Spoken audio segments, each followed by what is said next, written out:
देश दुनिया की सारी बड़ी खबर के सदा के सामने मौजूद दोस्तों, चल के सबसे पहले सबसे बड़ी अपडेट आपको बताएंगे, जहां पर बिहार विधानसभा चुनाव को लेकर इस वक्त की सबसे बड़ी अपडेट में बताएंगे कैसे बिहार के मुख्यमंत्री नीतीश कुमार की पार्टी जनता दल यूनाइटेड की पूरी जिला इकाई कमेटी ने एक साथ इस्तीफा दे दिया है। दोस्तों बताएंगे कौन से जिले से ये बड़ी अपडेट सामने आ रही है। इसी के साथ में चलेंगे एक और बड़ी खबर की तरफ, जहां पर मोदी और शाह को लग रहा था कि राहुल गांधी और कांग्रेस पार्टी से डरकर नए मंत्री बना देंगे तो जनता उनके खिलाफ जारी विरोध को कम कर देगी, लेकिन बीजेपी के सबसे मजबूत गढ़ कहे जाने वाले इलाके के अंदर पूरी तरीके से बीजेपी का सुपड़ा साफ हो चुका है। दोस्तों बताएंगे कौन से क्षेत्र से ये बड़ी अपडेट सामने आई है। इसी के साथ में चलेंगे एक और बड़ी खबर की तरफ, जहां पर मुस्लिमों को लेकर बीजेपी के सांसद के द्वारा दिए गए विवादित बयान के बाद एक और भाजपा के सांसद को बीजेपी ने आगे करके बिल्कुल उसी तरीके का विवादित बयान दिलवाया है। बताएंगे फिर से कैसे मुस्लिम समाज के लोगों को टारगेट करने की कोशिश कर रहे हैं बीजेपी के नेता और बिहार चुनाव को धर्म के आधार पर विभाजित करने की एक बड़ी साजिश चल रही है। दोस्तों इसी के साथ में एक एक करके चलेंगे आज की सारी बड़ी अपडेट। तो लेकिन उससे पहले अगर आप भी मानते हैं कि बिहार में परिवर्तन होगा तभी बिहार का विकास हो सकता है और बिहार के परिवर्तन के बाद देश में परिवर्तन होगा, तो इस वीडियो को लाइक करके लाल बटन दबाकर चैनल को सब्सक्राइब करके बेल आइकन दबाकर कमेंट बॉक्स में अपनी राय जरूर लिखकर बताएगा। दोस्तों ज्यादा से ज्यादा वीडियो को शेयर कीजिएगा। चलते हैं सबसे पहले सबसे बड़ी ब्रेकिंग न्यूज अपडेट की तरफ दोस्तों, जहां पर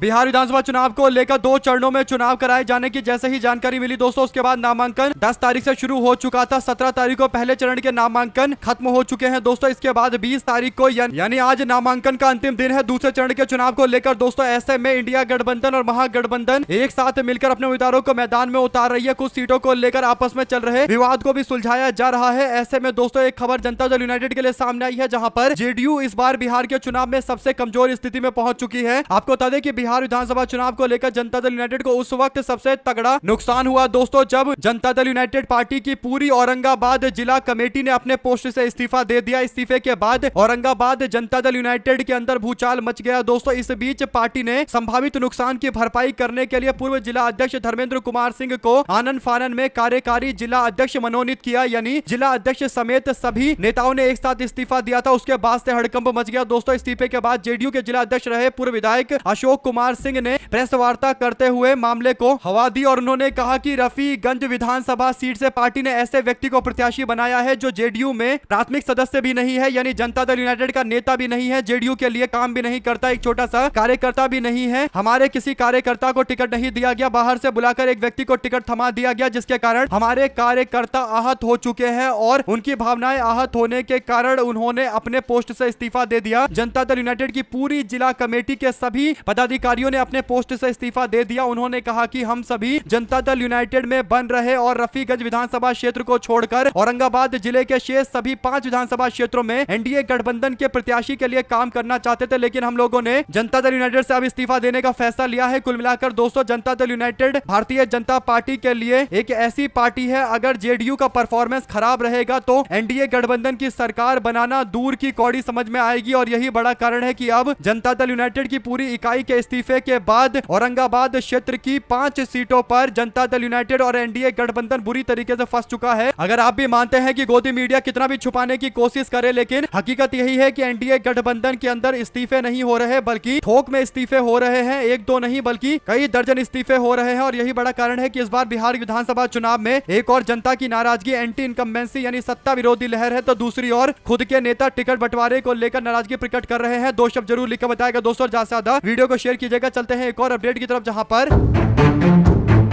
जब से राहुल गांधी ने गुजरात के ऊपर पूरा फोकस किया है और यह सुनिश्चित करने के लिए कार्यकर्ताओं से कहा है कि गुजरात में हमको जीत हासिल करनी है। 2024 के चुनाव के बाद गुजरात सबसे बड़ा राहुल गांधी का ड्रीम प्रोजेक्ट है दोस्तों। यहां पर जीतने के लिए राहुल गांधी कार्यकर्ताओं से बार बार मुलाकात करते हैं और कहीं ना कहीं उनका उद्देश्य यह है कि पार्टी के संगठन का विस्तार किया जाए गुजरात के अंदर, जो काफी कमजोर पड़ा हुआ है, और संगठन विस्तार के लिए पार्टी के नेता अमित चावड़ा को आगे किया गया है। ऐसे में इसका असर देखने को मिला दोस्तों। राहुल गांधी के बार बार गुजरात के दौरे के बाद भारतीय जनता पार्टी को पता चल गया कि उनकी सरकार को लेकर लोगों में एक जबरदस्त नाराजगी फैल गई है। इसे दूर करने के लिए बीजेपी ने पूरे मंत्रिमंडल का इस्तीफा ले लिया दोस्तों। इसके बाद नए तरीके से सरकार का गठन किया गया, मुख्यमंत्री को छोड़कर सारे मंत्रियों से इस्तीफे के बाद नई नई जिम्मेदारी अलग अलग लोगों को दी गई दोस्तों। ऐसे में जैसे ही मंत्रिमंडल का विस्तार होता है, वैसे ही जहां से नरेंद्र मोदी कई बार चुनाव लड़ चुके हैं वडोदरा सीट से, उस वडोदरा जिले के अंतर्गत आने वाले पाड्रा के अंदर एपीएमसी के चुनाव हुए दोस्तों, जहां पर पूरा का पूरा बीजेपी का पैनल ही साफ हो गया, यानी भाजपा के सारे उम्मीदवार चुनाव हार गए। गुजरात के सहकारिता क्षेत्र में बीजेपी का दबदबा माना जाता है और बीजेपी की गुजरात में सरकार के पीछे सबसे बड़ा कारण यह है कि भारतीय जनता पार्टी सहकारिता पर अपना दबदबा रखती है और सहकारिता पर दबदबे के कारण बीजेपी राज्य के विधानसभा चुनाव में भी बड़े अंतर से चुनाव जीत जाती है। दोस्तों लगातार सत्ता में बरकरार है, लेकिन वडोदरा के अंतर्गत आने वाले पाड्रा के एपीएमसी यानी सहकारिता क्षेत्र में बीजेपी को जोरदार तरीके से हार का सामना करना पड़ा। दोस्तों आपको बता दें कि पाड्रा वही क्षेत्र है जहां पर कुछ दिनों पहले एक ब्रिज वाला हादसा हुआ था और 22 लोगों की जान चली गई थी। गौरतलब है कि केंद्रीय मंत्री सीआर पाटिल प्रदेश के अध्यक्ष बनने के बाद सहकारी क्षेत्र में मैंडेट जरूरी किया था। उनके पद पर रहते हुए बीजेपी अच्छा परफॉर्म कर रही थी, लेकिन भारतीय जनता पार्टी को अब सहकारिता क्षेत्र के अंदर बड़े अंतर से हार का सामना करना पड़ा है। दोस्तों ऐसे में गुजरात के अंदर बीजेपी को अचानक से अपने मंत्रिमंडल का विस्तार क्यों करना पड़ा या यूं कहिए अपने मंत्रिमंडल को क्यों बदलना पड़ा, इसका सबसे बड़ा कारण यह है कि एक बहुत बड़ी नाराजगी थी भारतीय जनता पार्टी को लेकर जनता के बीच में और बीजेपी को लग रहा था कि मंत्रिमंडल को बदल देंगे तो नाराजगी दूर हो जाएगी, लेकिन यह दावा भी भारतीय जनता पार्टी का फेल होता हुआ नजर आने लगा है। 2 शब्द जरूर लिखकर बताइएगा दोस्तों और ज्यादा से ज्यादा वीडियो को शेयर कीजिएगा। चलते हैं एक और बिग ब्रेकिंग न्यूज अपडेट की तरफ, जहां पर बिहार के विधानसभा चुनाव को लेकर बीजेपी के नेताओं के बयान से आप समझ सकते हैं कि बिहार में बीजेपी किस एजेंडे पर चुनाव लड़ने की तैयारी कर रही है। खबर यह है दोस्तों कि मधुबनी जिले के भारतीय जनता पार्टी के सांसद अशोक यादव की ओर से दरभंगा जिले के केवटी विधानसभा क्षेत्र में एक चुनावी रैली को संबोधित किया जा रहा था। इस दौरान उन्होंने एक विवादित बयान देते हुए कहा कि अगर मोदी से नफरत है तो मोदी के द्वारा दिए जा रहे राशन पानी को लेना बंद करो, यानी मुस्लिम समाज के लोगों को लेकर नफरती बातें बोल रहे थे और कह रहे थे कि मैं मुफ्त का खाना नहीं खाऊंगा, सिलेंडर नहीं लूंगा, ये आप लोग प्रण कीजिए क्योंकि आप लोग मोदी से नफरत करते हो। मुस्लिम समाज के लोगों को हिदायत देते हुए मुस्लिम समाज को लेकर उल्टी सीधी बातें बीजेपी के नेता बोल रहे थे दोस्तों। और भाजपा के नेता अशोक यादव ने ये बयान दिया तो कुछ लोग सोच रहे होंगे कि ये बीजेपी के नेताओं के बयान अमूमन आते रहते हैं, उसी से जुड़ा हुआ ये बयान होगा, लेकिन ऐसा बिल्कुल नहीं है दोस्तों। बिहार के विधानसभा चुनाव को लेकर बीजेपी जिस मुद्दे के इर्द गिर्द चुनाव लड़ना चाहती है वो है सांप्रदायिक विभाजन। यही बड़ा कारण है कि पहले अशोक यादव के द्वारा विवादित बयान दिया गया और अगले दिन नरेंद्र मोदी सरकार के केंद्रीय मंत्री और बीजेपी के बड़बोले विवादित नेता गिरिराज सिंह का बयान आया। दोस्तों गिरिराज सिंह ने भी विवादित बयान देते हुए अशोक यादव वाले बयान को ही इनडायरेक्ट तरीके से दोहराया दोस्तों। और गिरिराज सिंह ने कहा कि मैंने उनसे यानी मौलवी से पूछा कि क्या उन्हें आयुष्मान कार्ड मिला, उन्होंने कहा मिला। मैंने पूछा कि क्या कोई हिंदू मुस्लिम भेदभाव हुआ, उन्होंने कहा कि नहीं हुआ। मैंने कहा बहुत अच्छा। फिर मैंने पूछा कि आपने वोट दिया, उन्होंने कहा हाँ। मैंने कहा कि खुदा की कसम कहिए, तो उन्होंने कहा नहीं। हमने पूछा कि क्या नरेंद्र मोदी ने आपको गाली दी, उन्होंने कहा नहीं। मैंने पूछा कि आपने आपको अपमानित किया, उन्होंने कहा नहीं। यानी गिरिराज सिंह मामले को आसान बनाने की कोशिश कर रहे हैं, यानी अपनी गलती बताने की जगह मुस्लिम समाज के लोगों को ही निशाने पर ले रहे हैं दोस्तों। यानी मुस्लिम समाज के लोगों पर आरोप लगा रहे हैं कि वो बीजेपी को वोट नहीं देते। ये नहीं बोल रहे कि भाजपा के नेता आए दिन मुस्लिम समाज के लोगों को लेकर विवादित बयान देते रहते हैं और यहाँ तक कि पाकिस्तान भेजने की भी बातें बोलते हैं दोस्तों। यानी जिन लोगों को अपने वतन से प्रेम है उन लोगों के खिलाफ बयान देते हुए उनको अपने देश से बाहर करने तक की धमकियां देते हैं, और जबकि बीजेपी के लोग सरकार का हिस्सा है दोस्तों। उसके बाद गिरिराज सिंह ये कहानियां सुना रहे हैं जो कहानी लगता है कि उन्होंने खुद अपने मन से मढ़ी है। घूम फिरकर दोनों नेताओं के बयान से एक बात स्पष्ट हो गई है कि अब जानबूझकर ये मुस्लिम समाज के लोगों को निशाने पर लेने लगे हैं, क्योंकि इनको पता है कि अगर मुस्लिम समाज के लोग इस पर प्रतिक्रिया देंगे तो फिर ये चुनाव का सबसे बड़ा मुद्दा बन जाएगा। और ऐसे में जो असली मुद्दे हैं रोजी रोजगार से लेकर कमाई, दवाई, सिंचाई, सुनवाई, उन सारे मुद्दों से डाइवर्ट कर दिया जाएगा, यानी ध्यान भटका दिया जाएगा। 2 शब्द जरूर लिख कर बताएगा अगर आप भी मानते हैं कि ये बयान यूं ही नहीं आए हैं, ये एक प्रयोग के तहत किया जा रहा है, तो 2 शब्द जरूर लिखकर बताएगा। दोस्तों चलते हैं एक और अपडेट की तरफ, जिसमें एक बार फिर से बीजेपी गुजरात वाले हथकंडे अलग अलग राज्यों के अंदर अपनाने लगी है दोस्तों। खबर दादरा और नागर हवेली से सामने आई है। कांग्रेस ने बताया है कि दादरा और नगर हवेली के अंदर नगर पालिका और पंचायत चुनाव में खुलेआम चोरी हुई है, चुनाव चोरी हुई है। चुनाव आयोग और बीजेपी ने साजिशन कांग्रेस और विपक्ष के उम्मीदवारों के नामांकन रद्द कर दिए। सिलवासा नगर पालिका चुनाव में कांग्रेस पार्टी ने 12 कैंडिडेट उम्मीदवार मैदान में उतारे थे, उनके फॉर्म भरे थे, जिनमें से 8 के फॉर्म रद्द कर दिए गए। इसी तरीके से जिला पंचायत चुनाव में 21 फॉर्म भरे गए थे, उसमें से 13 फॉर्म को रद्द कर दिया गया। खास बात यह है कि ये सारे फॉर्म कांग्रेस पार्टी के लीगल सेल ने खुद बैठकर भरवाए थे, यानी कांग्रेस पार्टी के जो टॉप लेवल के वकील होते हैं, जो कांग्रेस के नेता भी होते हैं, उन्होंने बैठकर ये फॉर्म भरवाए थे। इस पूरे मामले पर कांग्रेस ने साजिश की क्रोनोलॉजी समझाई और कहा कि नामांकन पेपर की स्क्रूटनी के लिए जो जगह तय की गई थी अचानक से उसको बदल दिया गया और जानबूझकर इसकी जानकारी विपक्ष के उम्मीदवारों को नहीं दी गई। बहुत से विपक्ष के उम्मीदवारों को स्क्रूटनी के लिए नहीं बुलाया गया। मनमानी मनमाने तरीके से विपक्ष के उम्मीदवारों के नामांकन को रद्द किए गए, कोई जगह नहीं बताई गई। चुनाव आयोग ने अधिकारियों से अब इसकी शिकायत की है तो कोई सुनवाई नहीं हुई है। ये साफ तौर पर चुनाव चोरी है। अब तक चुनाव आयोग और बीजेपी मिलकर वोट चोरी करते थे, लेकिन चोरी के खेल खुलने के बाद अब सीधा चुनाव चोरी में लग गए हैं। ये लोकतंत्र और संविधान के ऊपर प्रहार है। आप लोग इस पूरे मामले पर 2 शब्द जरूर लिखकर बताइएगा दोस्तों, और ज्यादा से ज्यादा वीडियो को शेयर कीजिएगा ताकि इससे जुड़ी हुई सारी अपडेट आप लोगों तक लगातार इसी तरीके से पहुंचती रहे। चलते हैं एक और बड़ी अपडेट की तरफ दोस्तों, जिसमें राजस्थान के जोधपुर के अंदर भोपालगढ़ थाना क्षेत्र के अंदर एक चौंकाने वाला मामला सामने आया है, जिसमें बीजेपी के मंडल महामंत्री हेमंत शर्मा को पुलिस ने हिरासत में लेकर मारपीट की है और रात भर थाने में बंद रखा। इस घटना के कारण हेमंत शर्मा के द्वारा फेसबुक पर भोपालगढ़ पुलिस की कार्यशैली के खिलाफ की गई टिप्पणी बताई जा रही है। इस मामले ने तूल पकड़ा, जिसके बाद पुलिस अधीक्षक ने भोपालगढ़ थाने के एक एएसआई और एक हेड कांस्टेबल को लाइन हाजिर कर दिया। बीजेपी नेताओं ने डिप्टी भूरा राम खिलेरी को हटाने की मांग की और कुल मिलाकर भारतीय जनता पार्टी के नेताओं के साथ भी पुलिस वाले जमकर बर्बरता कर रहे हैं। कुल मिलाकर दोस्तों, जहां बीजेपी का शासन है वहां पर पुलिस वाले इतनी बर्बर व्यवहार क्यों करते हैं, ये एक बहुत बड़ा सवाल है। पुलिस कस्टडी में कई लोगों के जान जाने की रिपोर्ट भी एनसीआरबी के डेटा से पता चलती है। यानी उत्तर प्रदेश के अंदर बड़े स्तर पर देखा जाता है कि पुलिस वाले अपनी लिमिट पार करते हुए मारपीट करते हैं और यहां तक मामला पहुंच जाता है कि कई लोगों की जान चली जाती है। अगर आप भी मानते हैं कि उत्तर प्रदेश, राजस्थान जहां भाजपा की सरकार है वहां अचानक से पुलिस वाले बेकाबू कैसे हो जाते हैं, तो अपनी राय जरूर लिखकर बताइएगा दोस्तों। चलते हैं एक और बड़ी अपडेट की तरफ, जिसमें नॉमिनेशन से पहले कांग्रेस पार्टी के प्रत्याशी ने एक प्रेस कॉन्फ्रेंस बुलाई और चारों सीटों पर जीत का दावा कर दिया। खबर है पूर्णिया में नॉमिनेशन से जुड़ा हुआ, जहां पर गोकुल कृष्ण आश्रम में कांग्रेस पार्टी के प्रत्याशियों ने अहम प्रेस वार्ता बुलाई और पूरे जिले में एक तरफा सुपड़ा साफ करने का दावा किया है। यानी इंडिया गठबंधन के पक्ष में एक तरफा चुनाव जीतने का दावा किया गया है। देखते हैं नतीजे अंततोगत्वा किस तरीके के सामने आते हैं। साथ साथ दोस्तों,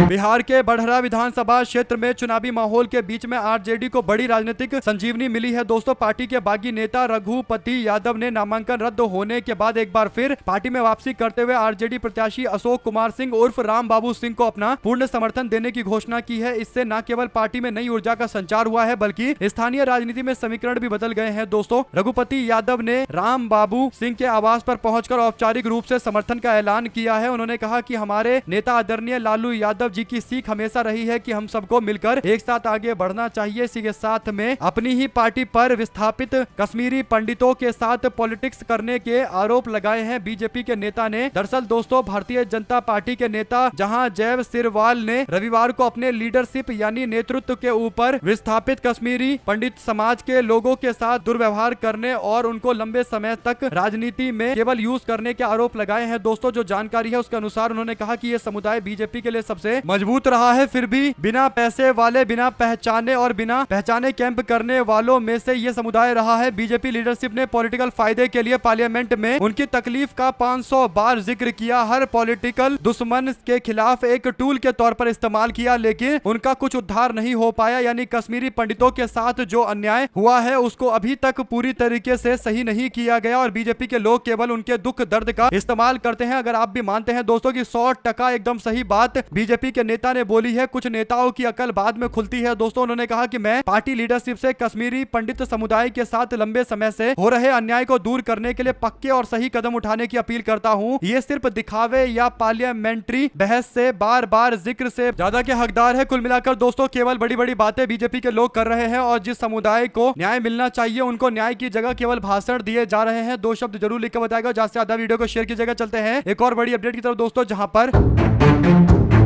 कर्नाटका के चितापुर में 19 अक्टूबर को आरएसएस के रूट मार्च होने वाला था दोस्तों और इसकी अनुमति नहीं दी गई। इस मामले की अगली सुनवाई अब 24 अक्टूबर को कर्नाटका हाईकोर्ट में होने वाली है। कर्नाटका हाईकोर्ट की गुलबर्गा पीठ ने आरएसएस को 2 नवंबर को चितपुर में होने वाला रूट मार्च निकालने की अनुमति देने के लिए फ्रेश एप्लीकेशन कोर्ट में पेश करने के लिए कहा है। आपको बता दें कि बीजेपी के सांसद ने कांग्रेस पर निशाना साधते हुए कहा कि कांग्रेस के बड़े नेताओं को खुश करने के लिए सिद्धरमैया ये फैसला उठा रहे हैं, ये कदम उठा रहे हैं, लेकिन दोस्तों जिस तरीके से आरएसएस को लेकर लेकर कांग्रेस पार्टी कर्नाटका के अंदर एग्रेसिव तरीके से मैदान में है और साफ कर दिया गया है कि कोई भी व्यक्ति जो वैचारिक तौर पर आरएसएस से जुड़ा होगा और सरकारी काम में बाधा डालने की कोशिश करेगा और सरकारी काम करने की जगह आरएसएस के साथ दिखाई देगा तो फिर उसके साथ उसी तरीके से व्यवहार किया जाएगा जो एक आरएसएस वालों के साथ होना चाहिए। और इसीलिए एक व्यक्ति को सस्पेंड भी कर दिया गया है। दोस्तों 2 शब्द जरूर लिख कर बताएगा, ज्यादा से ज्यादा वीडियो को शेयर कीजिएगा। चलते हैं एक और अपडेट की तरफ, जहां पर बिहार में आजकल चुनाव में जो सीटें बांटी जा रही है, जो टिकट बांटा जा रहा है दोस्तों, खासकर एनडीए गठबंधन के अंदर वो ऐसे बांटा जा रहा है जैसा लग रहा है कि केवल और केवल अपने परिवार के लोगों को ही ये लोग टिकट देंगे। खबर यह है दोस्तों कि उपेंद्र कुशवाहा को 6 सीटें लड़ने को मिली उनकी पार्टी को, जिसमें से 1 सीट उन्होंने अपनी पत्नी को चुनाव लड़ने के लिए दे दिया। इसी तरीके से अपनी बहू और समधी को चुनाव लड़ने के लिए जीतन राम मांझी ने टिकट दे दिया। दोस्तों इसी तरीके से चिराग पासवान ने अपने भांजे को टिकट दिया चुनाव लड़ने के लिए। तो एकदम वैसा ही चल रहा है, कहीं बहू को, कहीं पर समधन को, कहीं पर पत्नी को, कहीं पर भांजे को टिकट मिल रहा है। और एनडीए गठबंधन में पूरा एकदम खुल्लम खुल्ला परिवारवाद चल रहा है दोस्तों। लेकिन प्रधानमंत्री को शायद ये दिखाई नहीं देगा, भाजपा वालों को भी नजर नहीं आएगा दोस्तों। हालांकि बीजेपी वालों को तो दूर का छोड़िए, पास का भी नजर नहीं आता। यानी बीजेपी के अंदर ही किस तरीके से जय शाह को इतने बड़े पोस्ट पर पहुंचा दिया गया, लेकिन भाजपा का कोई नेता इस पर कोई बयान नहीं देता दोस्तों। चुप्पी साध कर बैठे हुए हैं और एकदम परिवारवाद चल रहा है, जबकि भाजपाई दूसरे लोगों पर, खासकर विपक्ष के लोगों पर परिवारवाद के आरोप मढ़ते रहते हैं। 2 शब्द जरूर लिखकर बताएगा। साथ साथ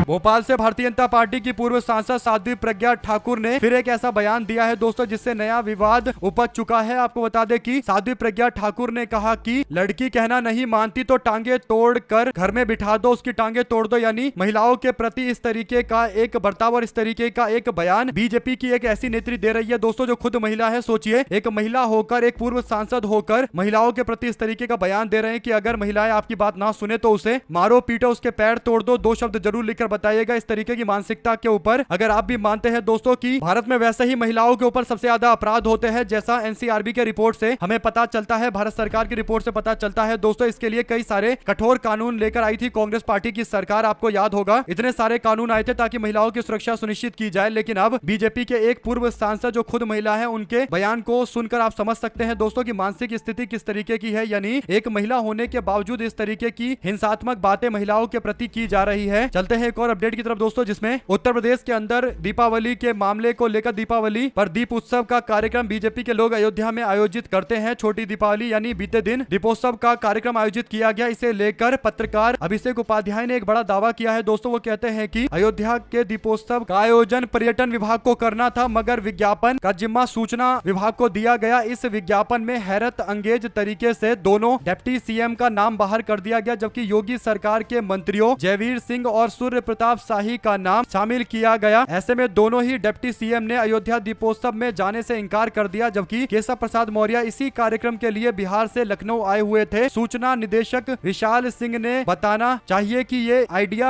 आखिरकार किसका था। यानी दोस्तों उप मुख्यमंत्रियों का नाम हटाकर मुख्यमंत्री और उनके सहयोगियों के नाम लिखे गए। तो इससे पता चल रहा है कि कहीं ना कहीं उप मुख्यमंत्रियों को साइडलाइन किया जा रहा है, उनको नीचा दिखाने की कोशिश की जा रही है। और उत्तर प्रदेश के अंदर आप लोग जानते हैं कि केशव प्रसाद मौर्य और योगी आदित्यनाथ के बीच में किस तरीके की रस्साकसी की खबरें आती रहती है। साथ साथ दोस्तों असम के अंदर एनएसयूआई के छात्र विंग ने बोरा कॉलेज के चुनाव में अध्यक्ष से लेकर उपाध्यक्ष और general secretary, assistant general secretary 3 post जीता है। यानी एक अध्यक्ष का है, एक महासचिव और एक सहायक महासचिव का पोस्ट, 3 पोस्ट जीते हैं दोस्तों। ऐसे ही असम के अंदर और यूनिवर्सिटी में एनएसयूआई यानी कांग्रेस पार्टी के फ्रंटल ऑर्गेनाइजेशन का दबदबा देखने को मिला है और आने वाले असम के चुनाव के लिए पार्टी के लिए अच्छी खबर है। साथ साथ दोस्तों अपने गाँव को पूरी तरीके से चमकाने वाली एक पंचायत के प्रधान ऋतु जायसवाल एक बार फिर से चुनावी मैदान में उतरने जा रही है दोस्तों। पिछली बार उनको आरजेडी ने टिकट दिया था, तब उनको केवल 1000 के अंदर के वोटों से चुनाव में हार का सामना करना पड़ा था दोस्तों, यानी काफी कम अंतर से वो चुनाव हारी थी। इसके बाद उनको शायद इस बार टिकट नहीं दिया जा रहा, तो परिहार विधानसभा क्षेत्र से वो निर्दलीय नामांकन दाखिल करने जा रही है, जिसके कारण कहीं ना कहीं वोट डिवाइड हो सकते हैं। आप लोग इस पूरे मामले पर क्या कुछ कहना चाहते हैं, अपनी राय जरूर लिखकर बताएगा। साथ साथ बीजेपी यह तो बताए कि संयुक्त राष्ट्र सुरक्षा परिषद में स्थायी सदस्य मिलने के बाद हम लोग क्या करेंगे। एक पत्र लिखा गया आकार पटेल के द्वारा द्वारा पत्रकार आकार पटेल ने कई सारे गंभीर सवाल बीजेपी की रणनीति को लेकर उठाए हैं। दोस्तों पूछा है कि अगर हमको मान लीजिए कि संयुक्त राष्ट्र परिषद के अंदर सदस्यता, स्थायी सदस्यता मिल जाती है तो हम करेंगे क्या, हमारी क्या विचारधारा है पूरे दुनिया भर के लिए। अगर आप भी मानते हैं दोस्तों कि यूएनएससी में परमानेंट सीट मिलने को लेकर भारत को पहले से प्लानिंग तैयार रखनी चाहिए और दुनिया को बताना चाहिए कि वो यूएनएससी में सीट प्राप्त करने के बाद आखिर करना क्या चाहते हैं। अगर इंडिया अपना एजेंडा क्लियर रखेगा, आइडिया बताएगा कि हम ये करना चाहते हैं और वो दुनिया के लोगों को पसंद आएगा, दुनिया के देशों को पसंद आएगा, तो जरूर भारत को समर्थन भी मिलेगा। और इस समर्थन का फायदा ये होगा कि कहीं ना कहीं भारत यूएनएससी में अपना दबदबा बनाकर रखेगा। साथ साथ दोस्तों मुसलमानों पर गिरिराज सिंह के बयान को लेकर यानी नमक हराम बताना मुस्लिम समाज के लोगों को, इस पर संजय राउत ने पलटवार करते हुए कहा कि वोट भी मिले थे, आप वोट चोरी करके सत्ता में है। यानी भाजपा के नेता के लॉजिक के हिसाब से दोस्तों जो बीजेपी के खिलाफ वोट कर रहा है उसे नमक हराम बताने की कोशिश कर रहे हैं दोस्तों। और आप लोग जानते हैं कि 2024 के चुनाव में बीजेपी के 240 पर सिमट जाने का सबसे बड़ा कारण यह था कि हिंदू समुदाय के लोगों ने, खासकर बहुजन समाज के लोगों ने बीजेपी को वोट नहीं दिया था। तो क्या बहुजन समाज के लोगों को भी गिरिराज सिंह इस अपशब्द से संबोधित कर रहे हैं, ये एक बड़ा सवाल है दोस्तों। और बिहार के चुनाव में बीजेपी वालों को इसी बात पर पकड़ना चाहिए। तो अपनी राय जरूर लेकर बताएगा। हमारे साथ लगातार जुड़े रहने से दोस्तों का बहुत बहुत धन्यवाद। आप लोग देख रहे थे आपका अपना चैनल जय हिंद जय भारत। ज्यादा से ज्यादा वीडियो को शेयर कीजिएगा। बहुत धन्यवाद।